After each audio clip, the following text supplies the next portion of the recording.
Hello. Sorry, making sure the camera is working. Hello, good evening again. This is Amanda Fernandez. We are doing Study Guide Part 4 of this Study Guide series. So, our next topic that we're going to be discussing is essential elements of reading instruction. So, reading is very important in literacy and just basic writing and basic just understanding English and in general. So how as teachers are we going to be able to incorporate that when teaching these kids? Well, there's a lot of ways actually that we can do it. So first of all, lots of time reading. That's kind of a given, is we need to set time aside, whether that's 20, maybe 30 minutes, depending on what the age range is of your class is, and just spend time reading with your students. If that means it's a shared reading, then you're going to be doing some shared reading. If they're doing independent reading, then they're independently reading. Or an interactive reading where you guys are doing it together as well, kind of like shared reading, only you're teaching them how to decode words and stuff like that. Altogether, just lots of time reading though. Our students need to be able and capable of picking up a book and being able to read on their own, especially when they get older and into high school or in college, and they need to be able to be reading on their own. Another thing is reading for real reasons. So I kind of interpreted this in a couple different ways. So reading for real reasons, at first I kind of thought was, okay, well maybe it's kind of depends on that month, or if there's a special holiday, or if they're studying something specific like Native Americans or something like that, because that would technically be a real reason, right? But then I thought, well, maybe another real reason is maybe the students are generally interested in the subject or the topic. Whatever the case, make sure the students are engaged in what they're going to be reading. For example, when I was in second grade, our teacher understood that our class really enjoyed the Magic Treehouse series, so that's what we did for shared reading time, or read aloud time, not shared reading, but read aloud time in the second grade, was she would read as many Magic Treehouse books as she could. Obviously, we didn't get through the whole series because there's so many and they're so good, but obviously, for real reasons, we need to make sure our students are engaged. Next one is, we as teachers need to make sure that we have a wide range of texts, genres, times, and cultures. We live in a diverse community, first and foremost. That also means we need to have a diverse section of books in our classroom available to our students. Text-wise, whether that means the text is in English, or perhaps maybe in a language that is more native to some students who might not speak English, or English is not their first language. They need to be able to understand the text first and foremost, and be able to grasp the information, but it's also got to be in a way that they can understand. So if that means we need to find a book that is not in English, but in the Spanish version of it, then we as teachers need to be able to adapt and adjust and help them out with that. Genre-wise as well, there's so many genres. Horror, mystery, fantasy, drama, there's so many. Obviously, first and foremost, we gotta find one that's age appropriate. We don't want to give something that is not age appropriate to our students, but have as many genres available so students can see the different types of literature that's available to them. Times in this case is not like, okay, you get 20 minutes of free reading time. Times is, okay, well, what time period? At least that's what I kind of am interpreting in this case, is the time period. Is this going to be during the time of the Civil War or the Civil Rights Movement? Or my student, depending on what my students are learning. Does this subject matter?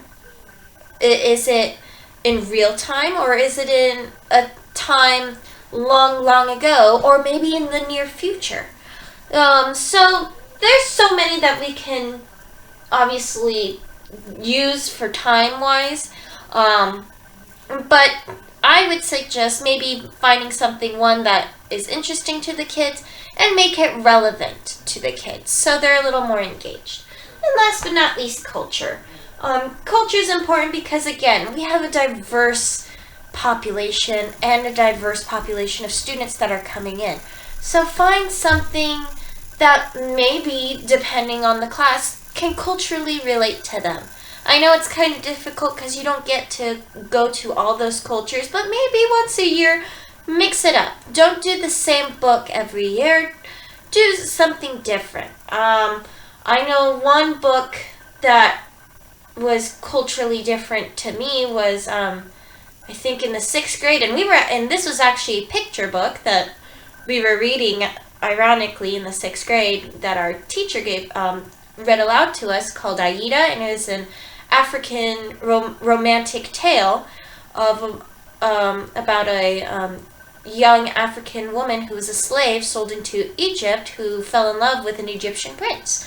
And so it really depends. Again, there's so many stuff. That's just one example that I can remember that really captured my interest because I really enjoyed it, and it kind of one, it was culturally different to me, but two, it was super interesting, and also I'm a sucker for romance, so it was really engaging for me. But yeah, so that's kind of the third point for essential elements of reading instruction. Next point is rich vocabulary. Vocabulary is super important, obviously. Learning new words, deciphering and decoding new words and their meanings. I know right now in the class that I'm observing for my field work, they're reading the book, The One and Only Ivan, and there's a lot of new words that the kids aren't really familiar with, but with their teacher's help, they're learning how to decode and define the meaning of different words using decoding and context clues in the story. So, for instance, one of the new words that they were learning that week that was a vocabulary word was philosopher. And obviously philosopher is really big, and I had the chance to ask the students, what do you think philosopher means? And at first I asked them not to look in their packets because the answers were in the packets, and I wanted them to tell me. And one of the students told me that he thought it was a dinosaur, which in a case he could be right if it was a Dilophosaurus, which actually I don't think is a real dinosaur, but there is a dinosaur called a Dilophosaurus. But a philosopher is a great thinker when they were describing Ivan, who considers himself a poet, an artist, obviously a philosopher, a novelist, basically just kind of really big thinking, idealistic people that Ivan was describing himself as. And philosopher, one, is a big word for these students, but two, it's a great way for them to not only learn a new word, but to use context clues and try to figure out, okay, what does decoding all the other words surrounding philosopher mean? What do they all have in common? And philosopher is technically a great thinker, kind of like an artist who thinks about what he's going to do, or a poet who's going to think about what he's going to write. So that's just another essential element, rich vocabulary, and that's kind of an example I've seen in real life. Automatic decoding. Automatic decoding is, that one I know for me is a little difficult to kind of decipher because I tend to get it confused. And you can kind of see it in a lot of things, but automatic decoding is essentially trying to find context clues. They're decoding the words or the situation of a scene to figure out what the character means or to define a word. A video we watched in class with the professor was this teacher in her class, I think first or second graders. She was teaching them how to decode vocabulary words that using a KWL chart that they really don't know. And one of the words they were looking up was stoop, using not only the words surrounding in the text, but they were also using the pictures to determine, a stoop is it looks almost like the front of the house, but kind of almost on like a lower level of the house. So that's just kind of one way of automatic decoding. Although to get them to automatically decode, that kind of takes in with practice and trying to teach them. So automatic decoding, one, there's a lot of trying to teach them how to automatically decode, and you as the teacher need to be able to help them. But two, seeing them trying to figure out and use context clues is also another way of saying automatic decoding. For me, that is. Another second to last essential element is writing. Writing is obviously another step to reading as well, because writing down things that you might know or you want to know is important. I learned in class there's different activities that you can do with writing to help students read, is doing like shared writing. So, for example, I could write a sentence up on my whiteboard if I wanted to that says, Justin goes to the store. Then I'd have my students read the sentence, but I would also point out what key facts that makes a sentence. For instance, Justin, not only is it a name, but it is at the beginning of the sentence. So, Justin, the J in Justin, always has to be capitalized if it's the beginning of a sentence. At the very end of the sentence is my punctuation mark. Now, depending on the sentence, in this case, Justin goes to the supermarket, is a statement. So I'm going to end mine with a little dot called a period. But if I said, where is Justin going? I can say, you know what? This sounds like a question. So when you have a sentence that kind of starts with a who, what, where, why, how type statement, then you're going to end the sentence with a question mark. Or if you have something a little more exciting that you want to say, like I got a dog this weekend, and you're really excited, then you can put a nice big exclamation point at the very end of the sentence. So that's just kind of beginning basics of writing. If we want to go a little more advanced, especially in my third grade class, they're doing narrative paragraph writing right now. So the teacher's teaching them how to separate their thoughts on a piece of paper to kind of help guide them in what they want to write. So, but instead of just putting down sentences, she's actually making them draw out what they're describing that they want to put in their paragraph.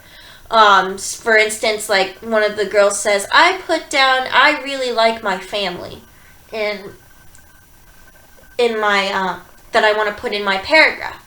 And then she drew figurines that symbolize her family. So that way she knows when I'm writing this sentence, it's going to be about my family. So that's just some ways that you can do writing. You can do shared writing, interactive writing, activities. There's a bunch of ways, but that's just some of the few ways. Last but not least, high quality conversations. It's important to get students to discuss and get excited about what they're reading. This is where you want to do like pair share or small group discussions, or in this case with Zoom, maybe if you could do breakout rooms, or try to instigate the discussions by asking a question. Get the students to think. Get the students to share their ideas. No idea is a bad idea, unless obviously it's off topic. But the students need to be able to not be afraid to have conversations with their peers. So that's why I kind of prefer like think, pair, share, or small groups, or even if they are doing big group discussions, maybe do it. Maybe have the teacher kind of be a listener and have the students start, or not really start, but the teacher starts off with a question, and then each student responds to that question, and maybe have conversations with each other. This one I think we see definitely in older students, like Socratic seminars. But you can also do this with younger students too. But you have to definitely, as a teacher, be prepared to ask and have those questions ready for them. And then on top of that, not only do we have essential elements of reading instruction, but as a teacher, what does that look like actually teaching them? Because I know right now it gets difficult trying to figure out, okay, how do I go about this? Because obviously you're not going to jump in and go, okay, students, you're going to read a book, and then assume that they're going to read and be able to decode and find vocabulary words for you. We have to be able to teach that. So I put in the blue, what do teachers do, or what does a teacher do actually? And the first thing a teacher should be doing is modeling. When you do some sort of reading activity or even a writing activity, you need to be able to model what you want your students to do. So this is like an I do, you watch situation. So for instance, let's say I have a book, and it's like a big book for kindergarten. So let's say I have The Rainbow Fish, and I'm reading the book, and I want students to read the sentence with me, or when I pick students, I want them to be able to read a sentence with me. I'm going to show them how I want them to read. I would say, okay, class, when I call your name, you're going to come up here and you're going to read the sentence I point to. First, you're going to watch me, and then, of course, I'm going to point how I want them to read. I'm going to point out how I want them to read while also reading to them. Once upon a time, there was a rainbow fish, or something like that. I forgot how rainbow fish starts, so forgive me. My mind's a little askew with that. But that's kind of how you would do modeling. And then we can do sharing. So obviously you have modeling, but sharing is more, so this is the I do, you help.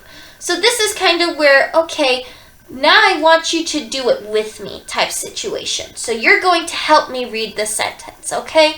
So that's when you'll probably have the students read the sentence with you together. So simultaneously, or you can call it echo reading, the students are either going to repeat the sentence from you, or they're going to say the sentence with you.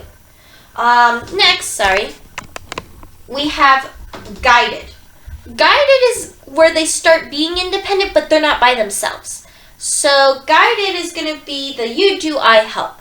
So this is where you're going to call on students now and be like, okay, Marianne, I'm going to point to the sentence, okay? And you're going to read it to me. So then you would point to the sentence, but you're not saying the sentence. She's reading the sentence to you and the class now. Obviously, though, you can step in and help if she might be saying a word incorrectly, or she doesn't know the next word, what it's called, or even in the case of vocabulary, if they're trying to decode, this is where you can kind of give subtle hints too and be like, okay, well, let's look back at the first few sentences and let's read them together. So they're doing, but you're there to help them. So this is where it's the guided. Independent. Independent is I like to call this after you've practiced a few times. Once they get the guided down and you know, okay, now they're not really going to need my help anymore, this is where the independent type stuff comes in. This is where you just say, okay, Alex, you're going to write the next sentence for me. And they're going to come up to the board and they're just going to start writing the sentence that comes to them, and you're just going to watch them with what they're doing. Don't correct them. Let's wait until they catch their own mistakes, or once they finish their sentence, and let them sit back down. And that's when you can kind of come in and point out and go, okay, let's see if this sentence works. Obviously, if there's some corrections, don't be afraid to kind of point them out. But also, you know what? It's independent. Let them try on their own first. Okay, so this is where they need to start doing it on their own, because you can't always be in the guided and always holding their hand that we want to, because that's what a teacher really wants to do, is hold on to them and make sure they're doing the right thing. But we also have to let them learn from their mistakes sometimes too. So this is kind of the essential elements of reading instruction and what teachers need to do to help with the reading instruction. All right, so that is part 4 of this study guide series. Thank you so much for listening, and yeah, I'll see you in the next video. Thank you. Goodbye.